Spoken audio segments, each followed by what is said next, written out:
ان 12 گھنٹوں میں آپ نے کتنے رسول اللہ صلی اللہ علیہ وسلم کی سنتوں کو ادا کیا؟ کتنا آپ نے اپنے وقت کو گزارا اللہ اس کے رسول صلی اللہ تعالی علیہ وسلم کی رضا کے لیے؟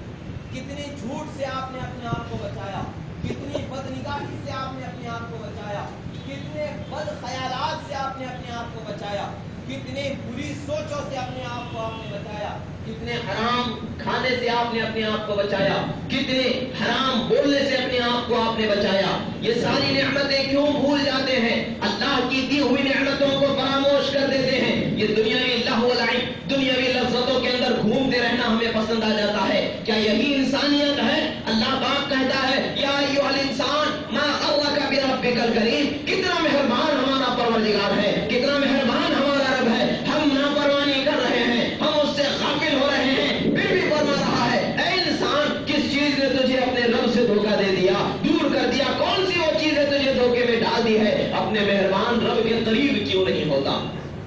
رب کی مہربانی کتنی بڑی مہربانی ہوتی ہے۔ حضرت موسیٰ علیہ نبینا علیہ السلام کی بارگاہ کا ایک واقعہ میں آپ کو بتاؤں۔ اللہ کے جلیل القدر پیغمبر، اولو العزم پیغمبر، جنہیں کلیم اللہ کہا جاتا ہے، آپ کی بارگاہ میں ایک وہ عورت جو بانجھ عورت تھی آ کر کے عرض کرتی ہے حضور آپ تو کلیم اللہ ہیں، اللہ کے کلام سے آپ کو اللہ پاک نے شرفیاب فرمایا ہے، مجھ گنہگار، مجھ خطا کار کی دعا اللہ کی بارگاہ میں آپ اپنی زبانی پیش فرما دیں، میں تو مانگتی ہی رہتی ہوں، آپ اپنی زبانی پیش فرما دیں، مجھے اولاد عطا ہو جائے۔ حضرت موسیٰ علیہ السلام جب کوہ طور پر پہنچے، اللہ پاک کی بارگاہ میں عرض کرتے پروردگار تیری فلاں بندی کی دعا ہے، مجھ سے اس نے سفارش کے لیے کہا ہے، مولا اسے اولاد عطا فرما۔ اللہ پاک جواب عطا فرماتا ہے اے موسیٰ وَلَقَدْ كَتَبْتُهَا عَقِيمًا، اللہ پاک فرماتا ہے اے موسیٰ میں نے اس کے لیے بانجھ رہنے کا فیصلہ فرما دیا ہے۔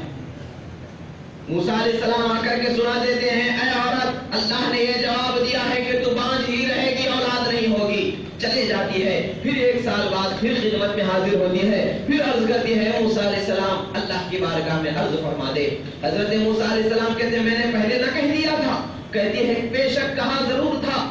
پھر بھی اللہ کی رحمت سے میں نا امید نہیں ہوں۔ اللہ کے دروازے پر اپنے سر کو جھکانا میرا کام ہے، مانگنا میرا کام ہے، اور جب آپ ہمارے درمیان ہیں تو آپ ضرور میری بات کو پیش فرما دیں۔ موسیٰ علیہ السلام پھر عرض بارگاہ الہی ہوتے ہیں، اللہ پاک پھر ارشاد فرماتا ہے وَلَقَدْ كَتَبْتُهَا عَقِيمًا، اے موسیٰ میں نے اس کے لیے فیصلہ کر دیا ہے کہ وہ بانجھ رہے گی۔ حضرت موسیٰ علیہ السلام پھر سنا دیتے ہیں، وہ عورت روتی ہوئی وہاں سے چلے جاتی ہے، آنکھ سے آنسو بہتے چلے جاتے ہیں۔ پہلی مرتبہ گئی تھی تو آنکھ سے آنسو نہیں نکلے تھے، دوسری مرتبہ جا رہی ہے آنکھ سے آنسو بہتے جا رہی ہیں، اور یا رحیم کی صدائیں اس کی زبان سے نکلتی جا رہی ہے۔ اے مہربان مالک پروردگار، اے مہربان رب پکارتی ہوئی جا رہی ہے۔ وہ چلی تو گئی، 1 سال بعد جب موسیٰ علیہ السلام کی بارگاہ میں حاضر ہوئی، اس کے گود میں کھیلتا ہوا بچہ اسے نظر آیا۔ حضرت موسیٰ علیہ السلام نے پوچھا اے خاتون یہ بچہ کہاں سے، کیا کسی سے لے کر کے پال رہی ہو کہ خدا نے تمہیں عطا فرما دیا ہے؟ وہ خاتون عرض کرتی ہے حضور یہ میرے ہی جگر کا ٹکڑا ہے، یہ میری ہی کوکھ میں پل کے دنیا میں آیا ہے، خدا نے مجھے کو اولاد عطا فرمائی۔ حضرت موسیٰ علیہ السلام تعجب میں اللہ پاک کی بارگاہ میں حاضر ہوئے، عرض فرمایا پروردگار معاملہ کیا تھا؟ یہی وہ خاتون تھی کہ جس کے بارے میں تو نے 2 مرتبہ مجھ سے فرمایا کہ میں نے اسے بانجھ کا فیصلہ فرما لیا، پھر اسے اولاد ہو گئی، یہ معاملہ کیا ہے، سبب کیا بنا؟ اللہ پاک ارشاد فرماتا ہے اے موسیٰ سنو، میں نے جو اس کے لیے بانجھ ہونے کا فیصلہ فرمایا تو اس بندی نے میرے رحمت کو آواز دی، میری مہربانی کو پکارتی رہی، یا رحیم کہہ کر کے اپنے لیے دعا کرتی رہی۔ حال یہ ہوا کہ میرے فیصلے پر میری رحمت غالب آئی، میں نے اسے اولاد عطا فرما دی۔ اللہ پاک ارحم الراحمین، مہربان مالک اللہ ہے،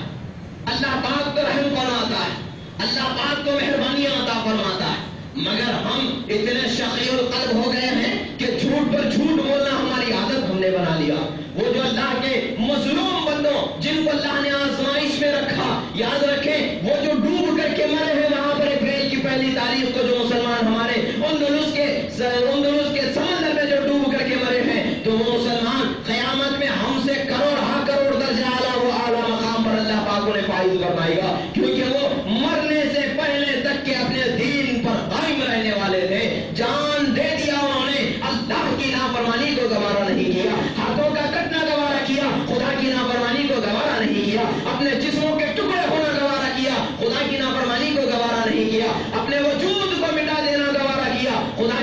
نافرمانی کو گوارا نہیں کیا، یقیناً وہ بندے ہم سے اعلیٰ مقام پر اللہ پاک ضرور انہیں فائز فرمائے گا۔ ہم اپنا ٹھکانہ ڈھونڈیں، ہمارا ٹھکانہ کہاں ہو سکتا ہے؟ اپنے عمل کا پیرایا لے کر کے دیکھیں، کیا یہی ہماری زندگی ہے؟ خدا کے جب نیک بندے ہو جاتے ہیں تو خدا کیسے انعامات اکرامات فرماتا ہے، ادھر دعائیں ہوتی ہیں ادھر خدا تبارک و تعالیٰ قبول فرما دیتا ہے۔ یاد رکھیں، ظلم کرنے والا کبھی بھی نہیں چھوڑا جائے گا، اللہ کی بارگاہ میں ضرور پوچھا جائے گا، چاہے وہ آپ دوسروں پر ظلم کریں، چاہے خود اپنے آپ پر گناہ کر کے ظلم کریں، یہ ظلم کا ظالم کا ایک ہی انجام ہوگا، اللہ کی سزا کا وہ حقدار ہو جائے گا۔ اپنے آپ کو گناہ سے بچائیں تو آپ اپنے آپ پر ظلم نہیں کر رہے ہیں، اگر آپ گناہ کر رہے ہیں تو آپ اپنے آپ پر ظلم کر رہے ہیں۔ اللہ پاک فرماتا ہے وَلَوْ أَنَّهُمْ ظَلَمُوا أَنفُسَهُمْ جَاءُوكَ فَاسْتَغْفَرُوا اللَّهَ وَاسْتَغْفَرَ لَهُمُ الرَّسُولُ لَوَجَدُوا اللَّهَ تَوَّابًا رَحِيمًا۔ اور تم اپنے جانوں پر ظلم کر لو تو میرے حبیب کی بارگاہ میں آ جاؤ، یہ جو ظلم کرنا کیا ہے؟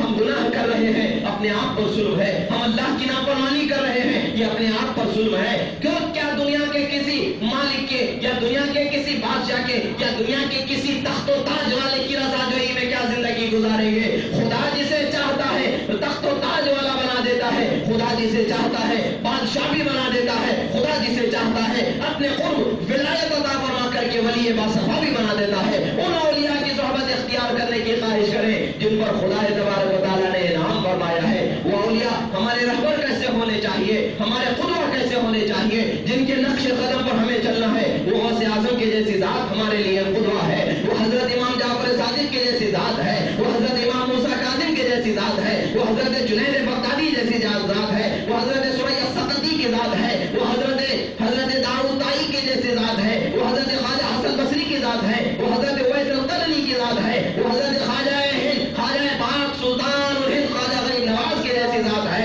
وہ حضرت قطب عالم حضرت خواجہ قطب الدین بختیار کاکی کے جیسی ذات ہے، حضرت نظام الدین اولیاء کے جیسی ذات ہے، حضرت نصیر الدین چراغ دہلوی کی جیسی ذات ہے۔ وہ ہمارے درمیان جو اللہ تبارک و تعالیٰ نے اولیاء عطا فرمائے ہیں، ان اولیاء کی جیسی زندگی ہمیں گزارنا ہے، دل میں کچھ ظاہر کچھ اندر کچھ باہر کچھ نہیں، اللہ کا ڈر ظاہر و باطن میں بسا لینا ہے۔ جب وہ بندہ اللہ کا ڈر بسا لیتا ہے تو کیا مقام آ جاتا ہے؟ یہی امام جعفر صادق رضی اللہ تعالیٰ عنہ ہیں، میدان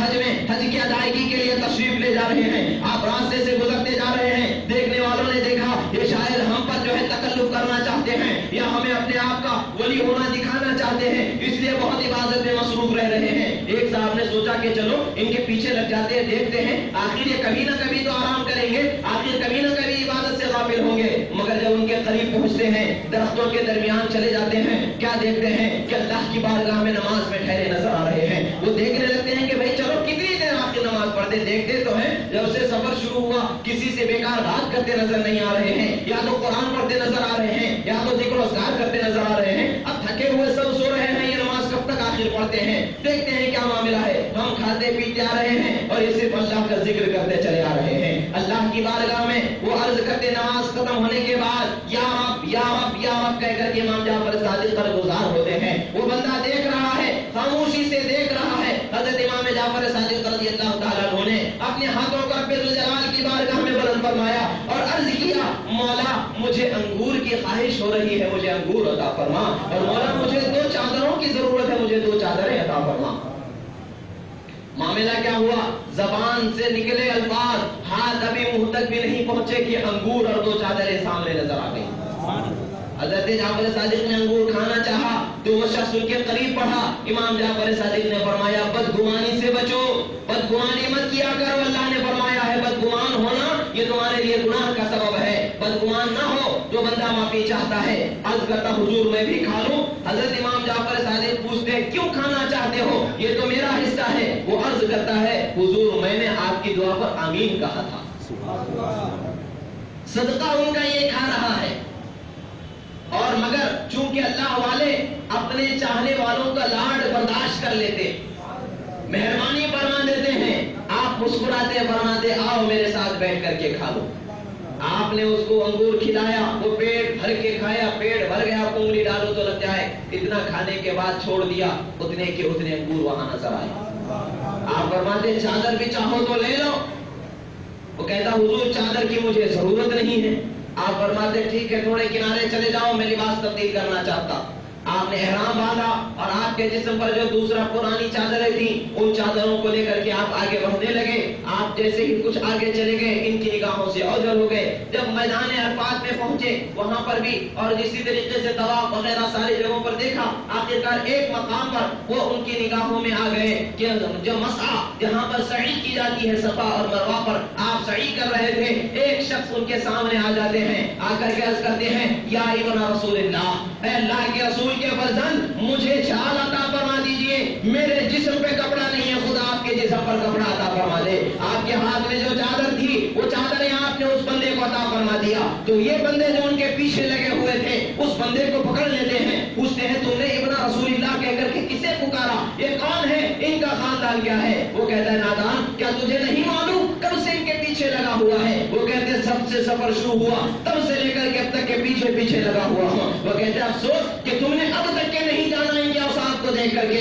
یہ حضرت امام حسین رضی اللہ تعالیٰ عنہ خاتون جنت فاطمہ زہرا کے بیٹے امام حسین رضی اللہ تعالیٰ عنہ کے پوتے ہیں, یعنی حضرت امام زین العابدین کے بیٹے حضرت امام باقر اور حضرت امام باقر رضی اللہ تعالیٰ عنہ کے فرزند حضرت امام جعفر صادق رضی اللہ تعالیٰ عنہ ہیں. جب اس بندے نے جان لیا, آپ کا مقام و مرتبہ جان لیا, آپ کو تلاش کرتا رہا مگر آپ کو نہیں پا سکا. معاملہ کیا ہے, میں آپ کو کیا بتانا چاہ رہا ہوں, اللہ ایسے بندوں کے ساتھ ہونے کا ہمیں حکم فرما رہا ہے. ساتھ دو طریقے کا ہوتا ہے, ظاہری ساتھ ہوتا ہے, باطنی ساتھ ہوتا ہے. ظاہر میں کسی اللہ والے کی صحبت میں اٹھنا بیٹھنا کہ جس سے اپنی عادت و اطوار سدھر جائیں. باطن میں ان کے نقش قدم پر ہمیشہ قائم رہنا, چاہے ہماری نگاہوں کے سامنے ظاہر میں اللہ کا ولی ہو یا نہ ہو. مطلب اس کا کیا ہے, تعلیمات اولیاء اللہ پر ہمیشہ قائم رہنا یہی کامیابی کا نتیجہ ہے, یہی کامیابی کا ذریعہ ہے. یہی اللہ پاک فرما رہا ہے کونوا مع الصادقین, ہر حال میں اللہ کے ولیوں کے ساتھ ہو جاؤ. ہمیں کس کا ساتھ رکھنا ہے, ہمیں اپنے نگاہوں کے سامنے کس کی زندگی کو رکھنا ہے, وہ زندگی حضرت امام جعفر صادق کی زندگی رکھنی ہے اور اسی طریقے سے اولیاء صالحین کی زندگی رکھنی ہے. ہماری کامیابی یہ انگریزوں کے ٹکڑوں پر پلنے والے بادشاہ ہماری کامیابی نہیں ہو سکتے ہیں. یہ کھیل کے میدان میں تمغے حاصل کرنے والے انسان ہمارے کامیابی کے لیے ہمارے آئیڈیل نہیں ہو سکتے ہیں. یہ سنیما کے ایکٹرز بن کر کے جو ہمارے قوم کو تباہ کر رہے ہیں, گناہ کے دروازے پر لے جا رہے ہیں, خود جہنم میں جلنے اور دوسروں کو اپنے ساتھ لے جا کر کے جلانے والے, یہ جہنم کے کندے ہمارا آئیڈیل نہیں ہو سکتے ہیں. ہمارے آئیڈیل اللہ کے ولی ہمارے آئیڈیل ہیں, علماء ہمارے آئیڈیل ہیں, صالحین ہمارے آئیڈیل ہیں. شریعت مطہرہ ہمارا نظام ہے, اس نظام میں رہ کر کے اس نظام کی حفاظت کرنے والے, اس نظام پر پابندی سے زندگی گزارنے والے اولیاء علماء صالحین ہمارے آئیڈیل ہونے چاہیے. انہوں نے کبھی جھوٹ کو رواج نہیں دیا, انہوں نے کبھی غلط بات کو رواج نہیں دیا. اور آج ہمارے نوجوان اگر جھوٹ کو رواج دیں گے تو کیا ہوگا؟ آج بھی دن وہ دور نہیں ہے